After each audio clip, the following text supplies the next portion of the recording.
If it goes all the way back, I think you might see it flattens out again, right? So the path of motion of this thing is different. It's a downward arc. Can you see that? So this time I used the little pointed part of the Nike thing.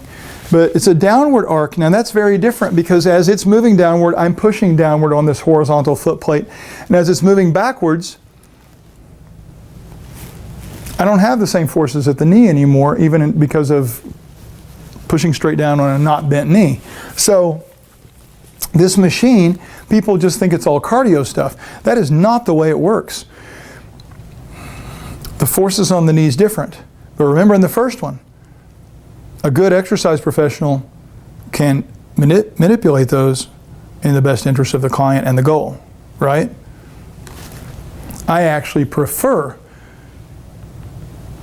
for many people, the first one, because I can change step height.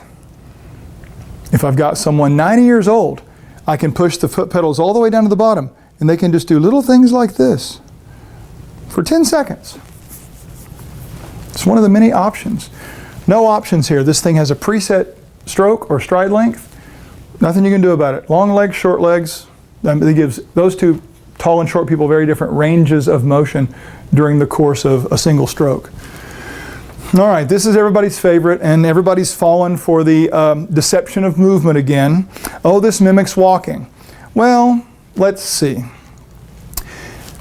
Your standard elliptical thing. Now there's, to get around this patent, and by the way, it's really interesting. Precor came out with the first one of these. And back in, I was speaking at a conference in 1995 in Baltimore. And there's a little closet off to the side from the big expo hall. And Precor was in there. And they were asking people their opinion. So I saw the prototype for this thing. Of course, you sign a disclaimer and all that stuff that you don't run around and go build them or tell somebody at the time. So they were showing us this and saying it mimicked walking, and I kind of fell for it until I started thinking about the forces later and actually had a lot of help with the forces. It wasn't just me, because I'm not that good at that stuff to that degree. But this guy is moving and you're going, oh yeah, this foot moved forward over the top and now it's coming back to the bottom and there we go.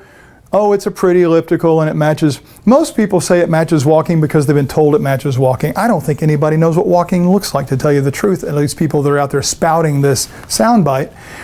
But if you map it out, there is kind of an elliptical path. So it's a good marketing name. But there's a bigger thing.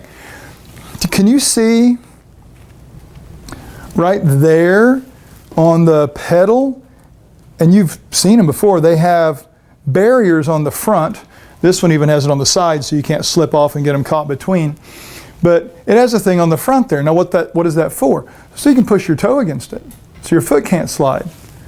If you happen to break free from friction, there's a barrier. Well, that's interesting because as the foot moves through this path, that's the far more interesting part, because that's what we're putting forces against. The forces are actually interesting though. Have you ever noticed when you walk, when you pick up a foot to swing it forward, there is no resistance pushing backwards on the foot that's swinging through? But on an elliptical, there is. If there wasn't, we wouldn't need that little barrier in the front. Because the other